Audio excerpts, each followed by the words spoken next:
Welcome everybody to DadPod episode 1. Yeah, We're finally here, boys.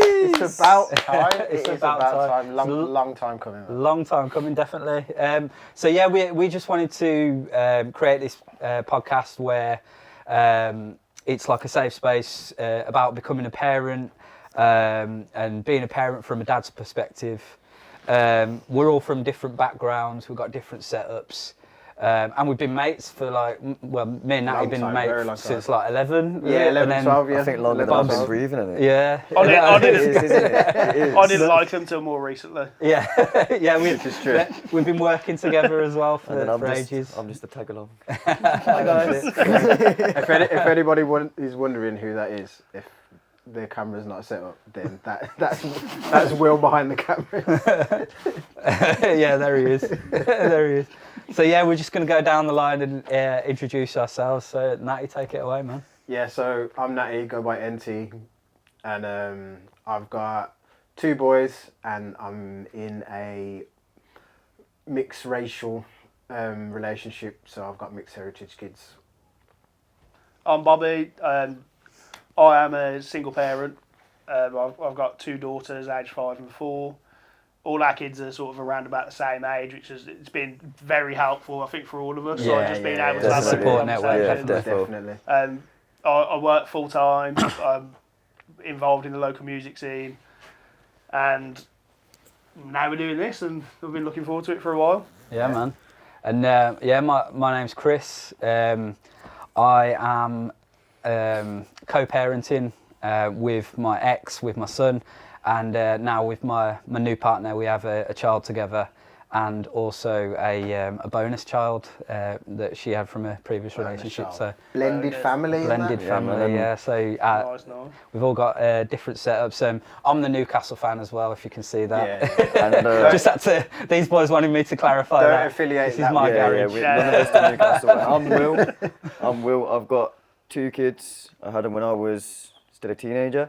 They're twins, and yeah, just 2 boys.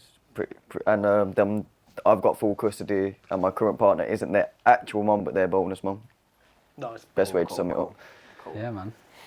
So, I think on this first episode we should talk about like our different circumstances and like touch on that point that Bobby said about having that support network where we're all able to support each other because of the kids being around the same age and.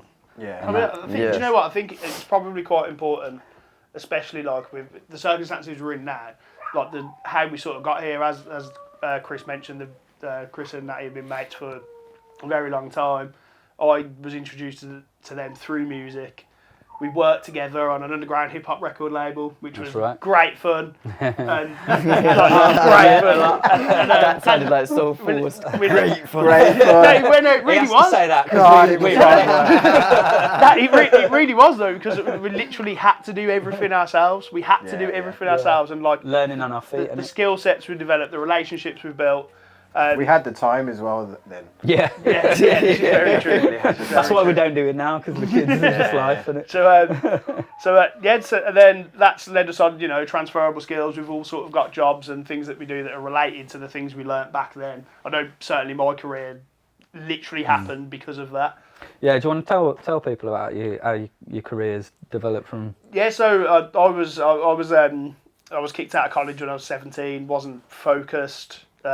I had other things going on that just meant that education wasn't interested. I had no interest in it. So I started working full time as soon as I could. I was working in sort of like retail catering. Learnt loads from those jobs. I'll never disrespect them as a job to make a living. And then I've been DJing for 16 years now. Really? Has it been that long? 16 years, yeah, since I was 18. That's Mad. So I've always had like a love for music, and then I think it was must have been about 2014, 2015, I started like putting some DJ mixes out, and that got picked up, and then that's how I ended up. I had a submission from Chris as Cynical. Yeah. And the music didn't actually suit sort of what I was doing. I was doing grime at the time, but I'd had another producer from America send like a track in, and I was like, I think these could work well together. And I think from that, the fact that I'd put the effort in still to sort of try and link those together sort of you know, that sort of made us have a conversation. Didn't Yeah, it? yeah. Remember met downtown and it's Square Peg, was it? Yeah, that was it. Square Peg, yeah. Oh, Square Peg. that's square. That interview, Getting the nitties coming. that like meetup was mad because like I remember it because we started off like talking like pretty professionally, like kind of feeling each other out and that, and then 2 pints in, we're all like, let's do it, man. Let's do It's this always a music couple thing. pints. It's always after a couple pints. It's like, But I think, to be fair, professionalism goes out the window. there's a whole story there. I think we could probably cover another time about the Yeah. first ever hip hop event I went to and what my Yeah, expectations yeah. were. We'll cover that another time. But then, so you know, we started working together, doing all these different things.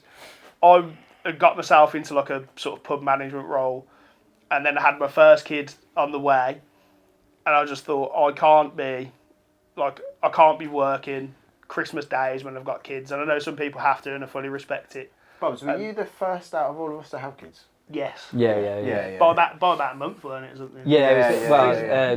born in December. Yeah. No, November. Yeah. Yeah. So This is February. Yeah. they're very It's close, like- very close in age. Boom, boom, boom. So we're all synced. Yeah. I don't know about that, but Pause and that. So and then I had an opportunity come up through someone I knew, offered me a job as like a one-to-one tutor with a student who was interested in music. So I went to work for this school, took a big pay cut to go and do it. As a special educational needs school, the student wasn't going to attend, so then the second day I was made to be music teacher there.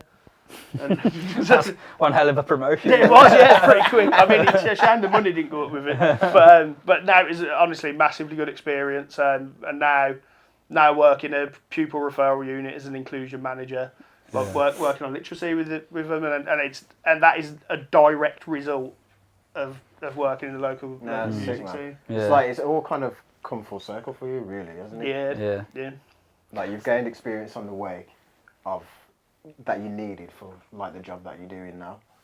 Yeah, absolutely. And you know, the key of it all is talking to people. But this is what I say. Like, if you're not sure what you're doing, I mean, I was 25 before I even had an idea of something I might be interested in. So if you're not don't sure of know what when you're you're doing, young, follow your though, do you? passion. No, you don't. know. It's a Very lot. rarely people do know when They go to uni and that, like Yeah. you just follow. Don't get me wrong. Like I think the generation now that are like at the age where they go in uni and that, they've got a better idea of what they want to do. I think they're a bit more clued up.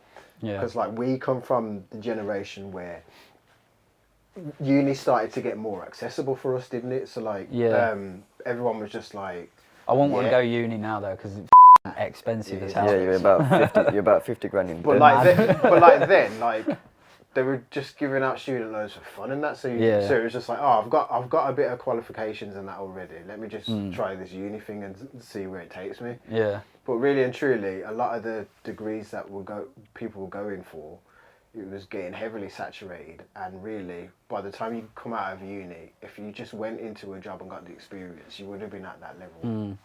Anyway. Yeah, exactly. Like my job didn't even exist when when I was at uni. That makes me feel old as job did You not are old, exist. to be fair. You said it. All right, so with me, I've been a civil servant kind of from when I left uni and stuff, and like moved about in in the Ministry of Justice. Growing up and stuff, I kind of lived a pretty, I would think, ordinary childhood. Like I had both parents that were married and stuff. The only difference for me is I lived in probably what they would call a lesser area in Birmingham, but I went to school in like what they would call a affluent area, which is like sort of Caulfield and that. Yeah. And I had to catch 2 buses to school. So like it kind of put me into an environment and a world where I was seeing different things. So like when we'd finish school and that, like footballers would be driving back from training and come past the school, and like I'd be getting on the bus, but like some of our school friends and that will get be getting picked up in like Beamers and like Range Rovers and stuff. So like it made me like aware of like different circumstances and situations. But yeah, apart from that, it was pretty normal childhood growing up. But back to the work thing. Yeah, doing civil service work has like kind of opened my eyes, and it's made me a bit more in tuned and familiar with like people from all different kind of walks of life and stuff, and being like sympathetic to people's circumstances, whether they're like not able-bodied or stuff like that. But as well as that, I do like shoot music videos and like do like podcasts and shoot. And that was off the back of working on MRG, wasn't it? Yeah, so like that's off the back of MRG and like meeting up with you guys. Because like to start with, we had a video guy, but then he kind of like Chris Brooker. went off. Yeah, shout out Chris Brooker. He man. was like, sick. He still is good. Yeah. But he kind of taught me a little bit, and then when he like kind of went off, we were kind of like, oh, what we're gonna do now? And then I remember you were like, why don't you just shoot it? And I was like, yeah, you were like, what? well, I'll try it. I swear I remember it was with Solomon and D7. That's on Secret Sense. Yeah. And you Wasn't it in your favourite spot in Big Buff as had well? some mic linked to a phone. And Yeah. So like Brilliant. my first video shoot, I had like an iPhone 6 on like this weird tripod thing that I like bought from like Amazon. And then I was just holding it in front of me. I didn't have a clue what I was doing. Just wind through the mic and everything. Yeah. But like That's all it needed back in them days. Yeah. So from that, I kind of caught the buzz and like the love for it, and like I've been doing it ever since. So like I think I've been doing it for like probably 8 years now, something like that. Yeah, about 8 years, and like never look back, man. Never look back. Yeah. But yeah, like life has kind of gone a way that I didn't think it would really. So like me and my partner, I grew up in Birmingham, she grew up in Leicester. Yeah, if you haven't already realised, we are from Birmingham. I grew up in Birmingham, she grew up in Leicester, and then when we got serious and that, we were like, well, where we're going to live, because like she didn't want to live there, I didn't want to live there, so we kind of met halfway, and like now we are living very quiet lives in Rugby. Villages. raising two boys. You started chewing corn and stuff, right? It's mad, man. Because like I went from going to sleep hearing sirens in the M6, and now horses like walk past my house and that. Like. Every time I come, I have to slow down for once or turn my music off or something. And just to let you know, none of us do drugs. Yeah, but like, that's kind of me where I am now. Yeah. So with me, grew up pretty normal life. Like we weren't rich or anything, but we didn't really want for anything. So both parents were there. And then met you at school in Sutton, and like started getting into music because like we both like hip hop and that. Formed a group, but let's not talk about that. Yeah, let's not. But I was only really the one that carried it out of that group that carried on the music and that. You were like very focused with music. You were the original bad boy chiller crew in there. It wasn't that bad, but I was loyalist hip hop sort of vibes. But then went to uni and that, and then done my first gig. I roped him in to be my my hype man. There's a photo of us somewhere that's it's just us two, first ever gig, just standing there like, what am I doing? What do we do? Ourselves. This club was full as well when it was. This is how back in the day it was. I was wearing a Public Enemy t-shirt with Public Enemy, black with white polka dot like scarf, Taliban scarf. Yeah. I think I was back wearing in like the day. I was wearing this blue shirt with some silver writing on it. It was like, the choices we made back then. Yeah. From that though, it's a headline in a room at the O2. Yeah, Yeah, man. yeah. Like, come That was a big, long that way, was. and like we've done festivals and we've done headline the O2, like Bob's has said. Yeah, shout out to freestylers as well for like bringing us yeah. to Beat Herder Festival. Man. Yeah, so that was like sick. lots of life experiences that we can mould into this this podcast throughout. But yeah, like I met my ex when I was probably about 29, 28, 29, and then. Don't mind the dog, he's just watched the first cynical video. Yeah. I thought he was watching the Blues. Yeah, if you can, Not this season, mate. Not this if you can season. hear a dog in the background, apologies. Yeah, my dog was a we bit don't of a- abuse dogs. But yeah, we had a son. Absolutely adore him, and is the only thing I've ever wanted to be in my life was a dad. So like when that happened, it was I can relate to that. the best feeling. I remember when when she was giving birth, like she was in mega pain, bless her. But like when he actually came out, I just started blubbering like uncontrollably. I was like, Yeah, like this, when you hold and them. she, for some reason, she thought I was laughing at her because of the way the sound that I was making. Did you get a bit of The sound that I was making, like it was. That is the worst thing. God's honest, it was like Exorcist head spanner out. And she was like, "Don't laugh at me." And I'm like, "I'm not. It's fucking. I'm just crying because I'm so happy."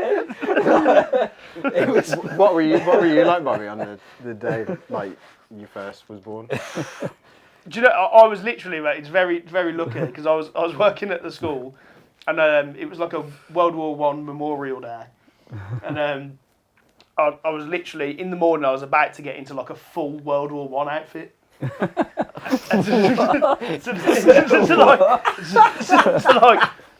I knew that it was due any sort of time. It could have been any time, and then towards about halfway through the day, it was like I got the call saying that she's going to the hospital, and I'm like, thank God I weren't wearing that. I just turned up to the hospital and that. But, They've probably seen worse. it probably has to be fair. So like, I was all right. I did dress sort of formally, but I just took a blazer off and I looked kind of normal, as normal as I can. But Oh my gosh, that reminds me. Sorry. Do you remember when we were doing a shoot for somebody and it was for a barber shop, and then one of the barbers was called Aston. Yes. And Yeah. then Yeah. we asked, is your dad a Villa fan? And he was like, yeah. And then he was telling us about the day he was born. Yeah. So the day he was born, his dad was at the Villa. So his dad didn't make watching a it. match. so like obviously the guy's mum like went to the hospital and was giving birth and that, and then like they were trying to get hold of the dad, but they couldn't get hold of him. So they had to put on the tannoy that such and such is giving birth. If the father's here, he needs to go to the hospital. So do you know what he did? He decided to go to the hospital with all of his mates. I can't. wow. He was saying that his dad was there, like cheering on the mum to push and that, and then all of his mates were That like why outside. it's called Aston. Yeah. And then, like while she was giving birth, like all of his like pissed up mates were like outside, like singing Villa songs and that. That's a mad one. That's mental.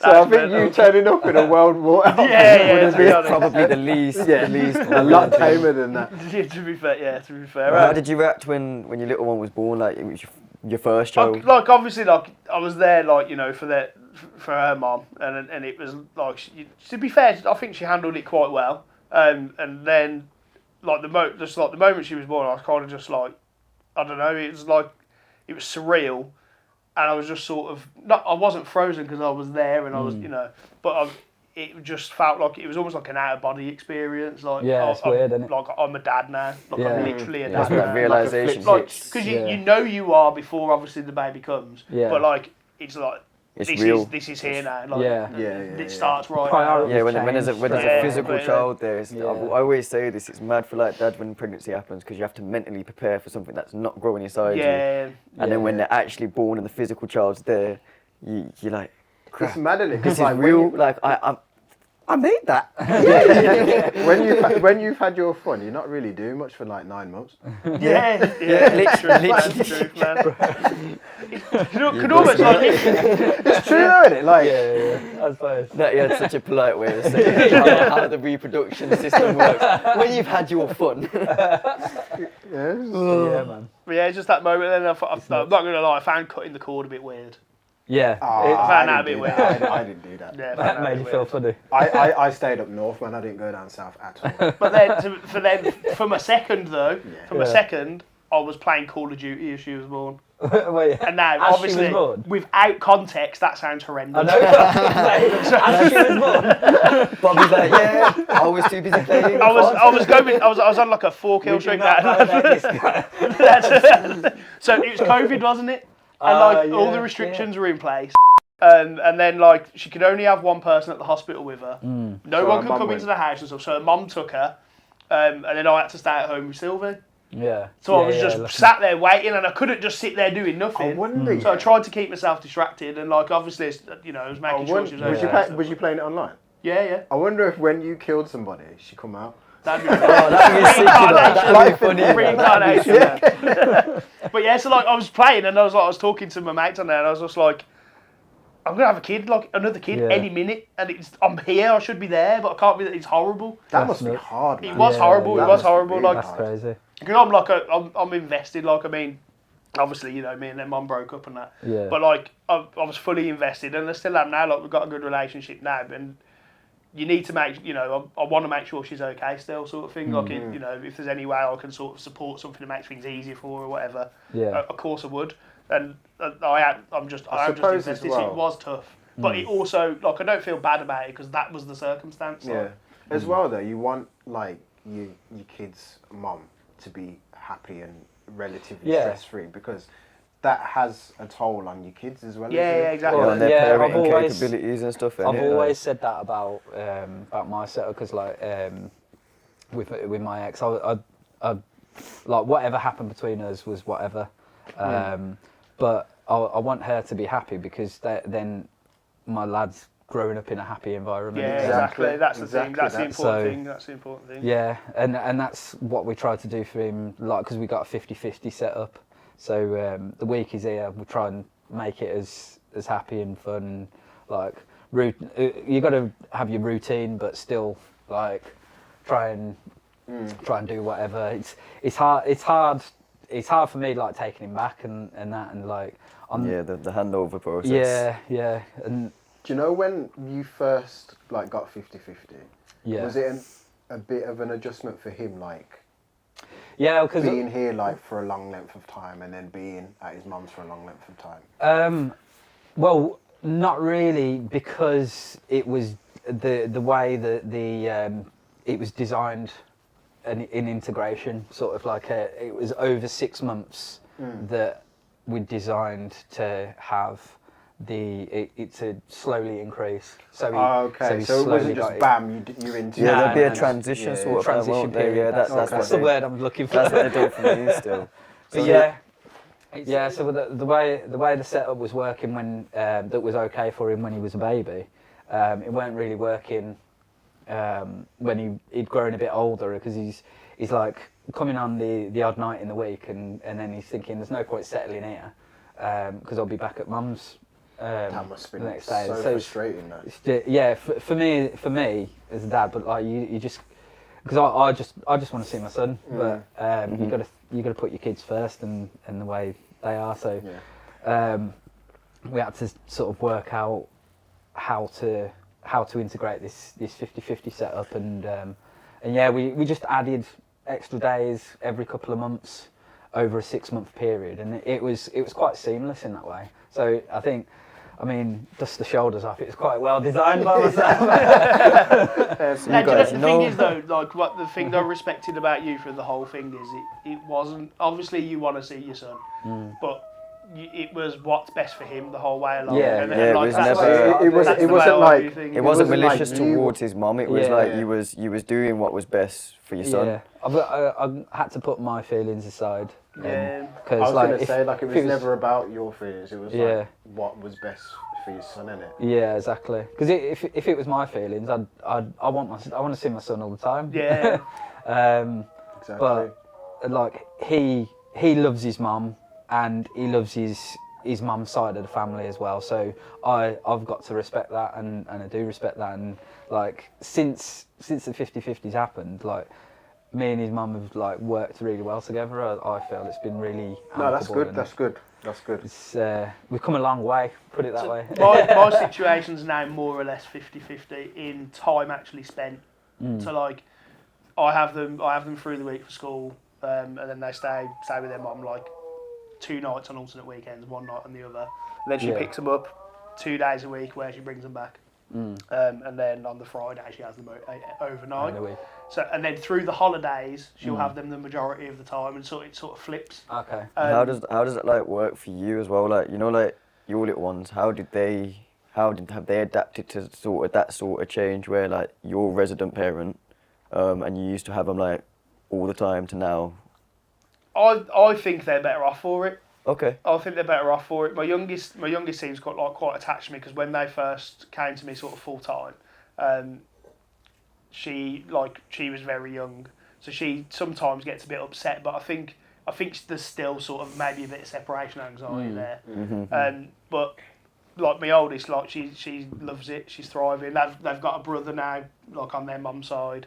Oh, amazing. So they like you know, they talk about him a lot. And to be Yeah. fair, actually, that's like an almost different dynamic for me. Like it was sort of just like a switch that happened. Like with my family, and my sister's got a different mom, but my mom's family always included her. Yeah, Which is obviously it's a nice thing. So I grew up with that being a thing. So Yeah, with that's their great. brother now, as he gets older, and like I'll never not include him. Like Yeah. if ever he says I want to go with Sylvia and Everly, that's amazing. Their dad's No, house, that's really good. That's That's not a really problem. good. Like I'm was- there. On that point, like because I've now got a 1-year-old with my my current partner.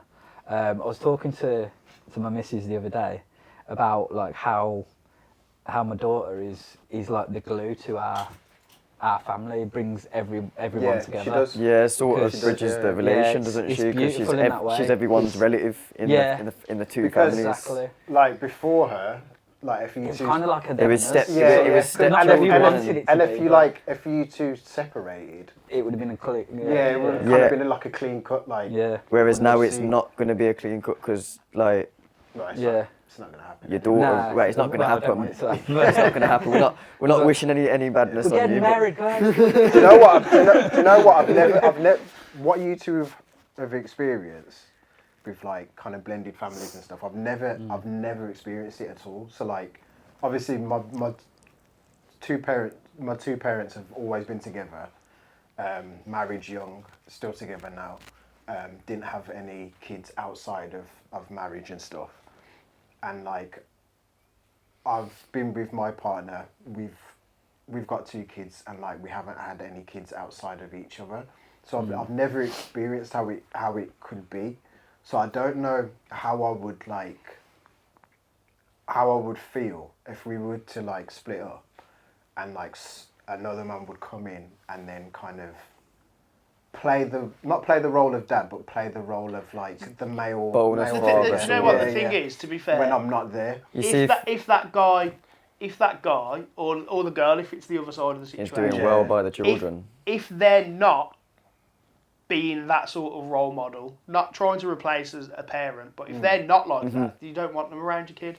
So you almost want them to be like invested, Yeah, Yeah, I think because they I can't, see that, you know, yeah. if they're there, they can't ignore it. But the But feeling of it, you need you know what to it is? give- It's you need to like- give the mum space as well, like to to work that out. And to have their own relationship as well. Yeah. Because I think I see a lot of opinions online that dads don't want to like accept that another Another bloke man's is going to be involved, in yeah. life, but I think for them though, to be like You we see, were with saying with about me, being happy, yeah, and having my- a happy I environment. think it would be easier for a guy to accept it if they had their together.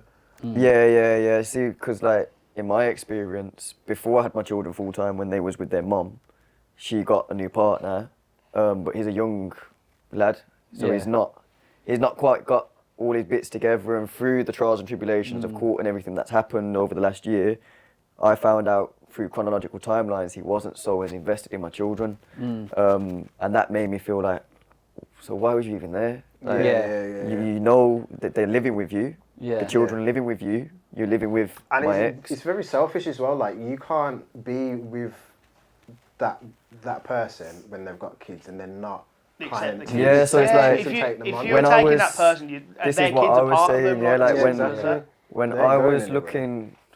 I'm gonna sound wrong now. Looking around, when I found my current partner and we was in the talking phases, the first ever thing I told her was, I've got children. Yeah. Let me be honest. If you're not willing to, if this breaker. goes far, if you're not willing to act not as their mom but as a figure for them and be around them and Parenting support, figure, innit? even just support me to be a parent to my children, then there's no point. this isn't going to make anything. This isn't going to be anything. It's setting that ground rule. I think that both sides do, dads and moms. If you're if you're separated from your children's parent, like children's mother, you need to, when you're looking for your next relationship or when she's looking for her next relationship, they need to lay the law at the start, like.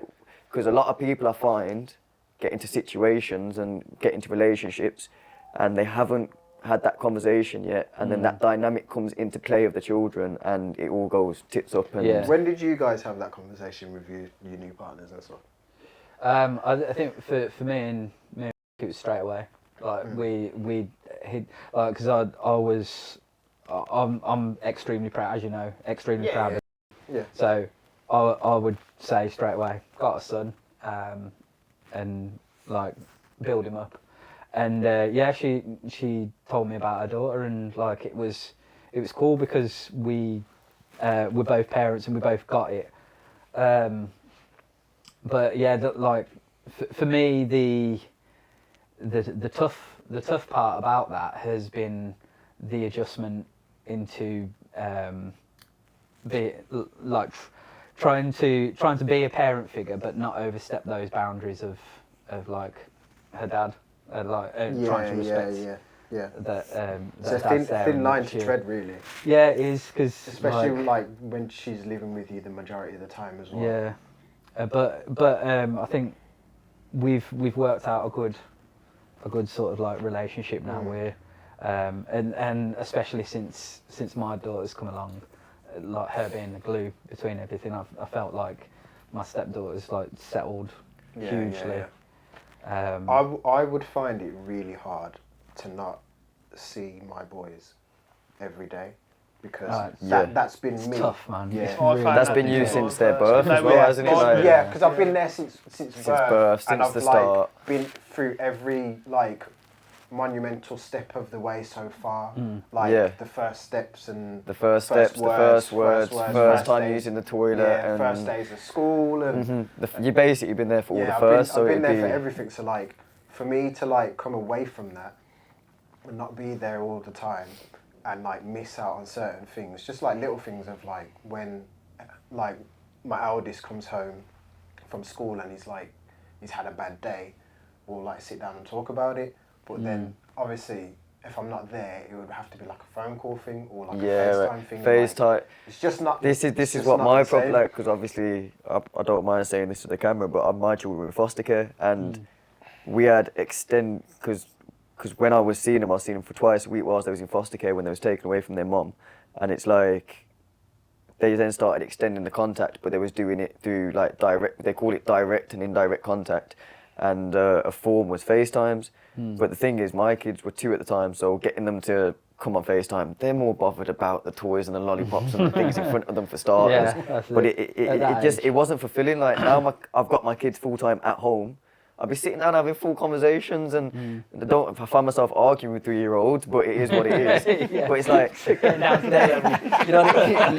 Literally, my missus says to me all the time, just rise above it. I'm like, right, he's telling me what to do. No, not happening. But it's I feel like the conversations weren't as meaningful on the FaceTime compared to what they are in person. Cause Oh, yeah. you feel that raw emotion. Can't beat the connection. Your child gives you that hug when they're having a rubbish day, and and the thing you is when you can kind of read their emotions better as well. that's the thing, because when they've had a bad day, they don't want to talk to you. They want to hide away. They're not going to want to be on FaceTime, are they? Whereas in person, you can kind of force that hug into them and be like, come on, man, just that's it. come on. Like, so I agree. Like FaceTimes, it's not the one. I Man. mean, I was in a relationship after like, you know, I broke up with their mom, and at first she had them the majority of the time, like the vast majority of the time. I was only seeing them for like. Is that their mom had them? Just to clarify, because the audience is going to think that your new partner.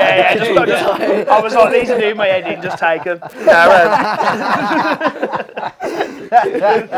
I'll play some more Call of Duty. I think the adoption, exactly, man. One thing I did have down though, when Everly was born, because she was just awake through the whole night at first, for like the first few months, I was able to play while still feeding her a bottle. So I had her in my arms. I was giving her a bottle of cheese and still playing. That's techie, that isn't it? That is words. Watch your KD ratio.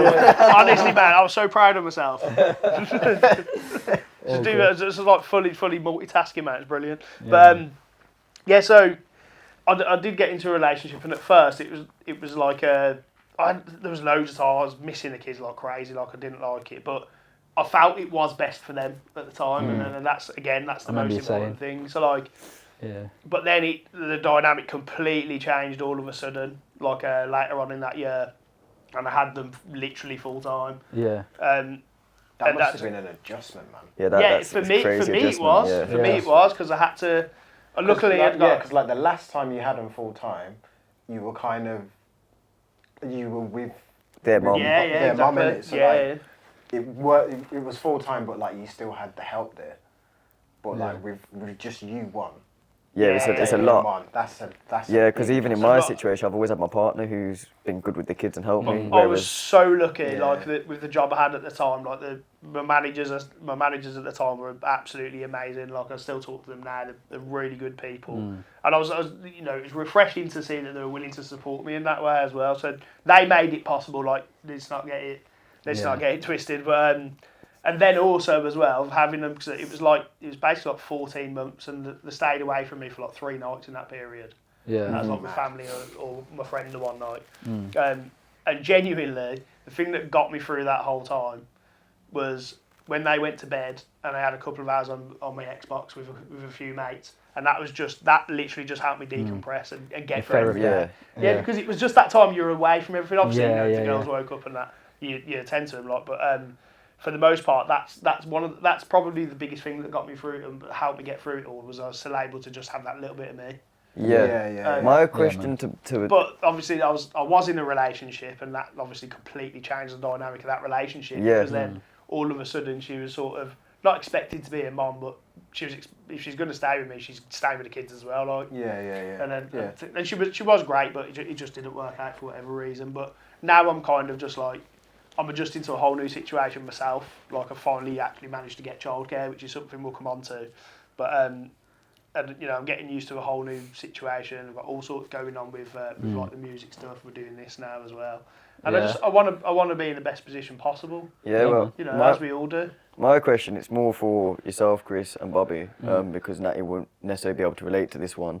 For me, my partner didn't meet my children for a whole year.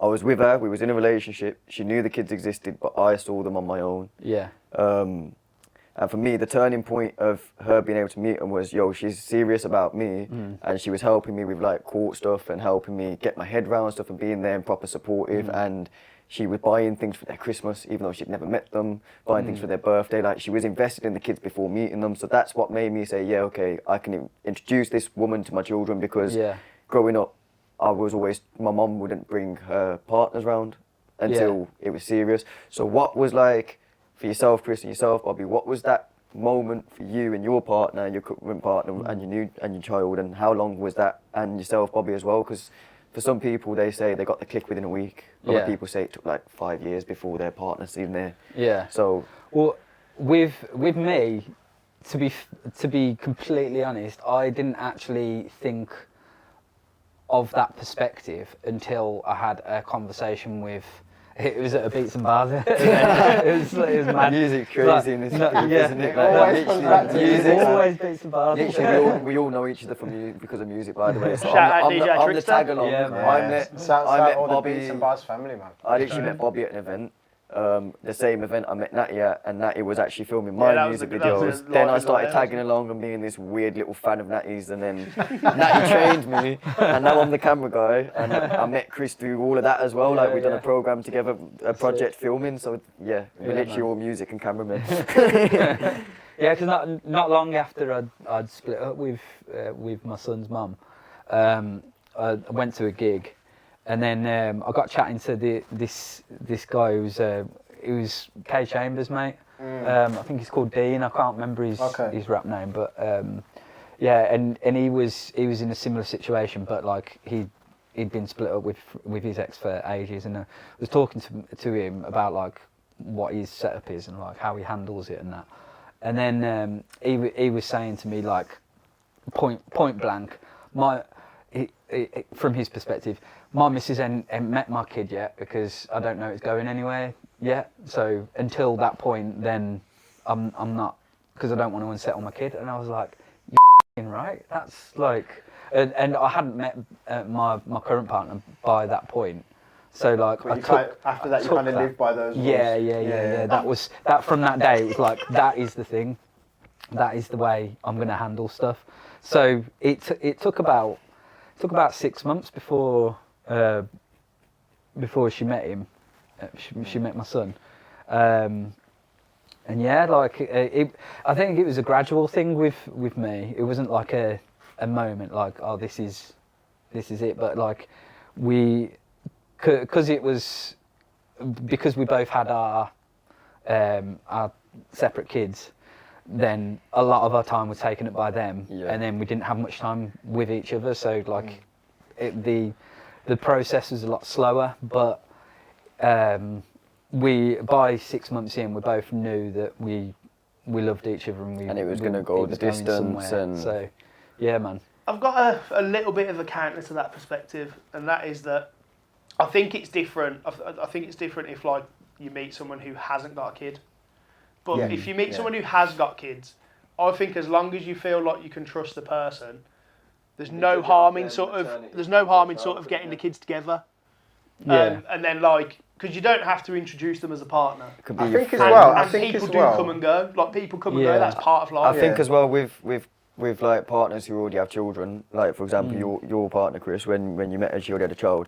You can kind of gauge their maternal values based on how they are with their child as well, definitely. can't you? Whereas my partner, she's younger than me and hasn't got children, so I couldn't gauge that with anything. That's what I'm saying. And that's what I mean. it's like you said, the blending thing, like you could literally bring them to go park together and introduce it as daddy's friend. Yeah, because there's no difference in like our kids haven't seen each other very often at all. There's no difference. Hence why we're doing this DadPod. Yeah, so we can start getting our kids together. And I think that's a great point to sort of wrap this up. To be fair, we are chatting on, but we've got lots more subjects to go on. But what we want is we want to hear like your stories, and so if you can drop in the comments any of your stories or any points, any subjects that you want us to talk about or discuss. We're going to be we've got quite a few subjects of our own that we want to get off our chest, but we're more than open to discussing people's also as well, from our perspective as well. If there's anything like anybody that's watching this, if you feel like you want some advice about something, if like you're a new dad or whatever, or even if you're a new mum and you just want a perspective of from a male, how a dad is, how a dad is, then just drop it in the comments, and then we'll try and touch on it. Yeah, because we're not agony aunt uncles, and we're definitely make not sure you follow us. I mean, we're called Dad. This is gold. But with DadPod, we'll called DadPod. Opinions and what we know it's from DadPod, experience. But it's a parent podcast, just from a dad's more about perspective. parents from it's parenting from a male in it rather than yeah. we're not pro it either side. The beauty of all of us as dads who have been through a lot, we all respect the woman's role in parenting. Yeah, 100%. definitely. So I mean, without the woman, we wouldn't have the child, would we? well, Let's- there's that, but there's the but, science like, that sort of. yeah, Well, yeah. kids benefit from both parents. Well, yeah, on that note, excuse us for rambling. It's the first one we just wanted to get out of the way. But Off the chest. thanks for watching and getting this far. And I hope you come back and listen again. But for the moment, it's DadPod out.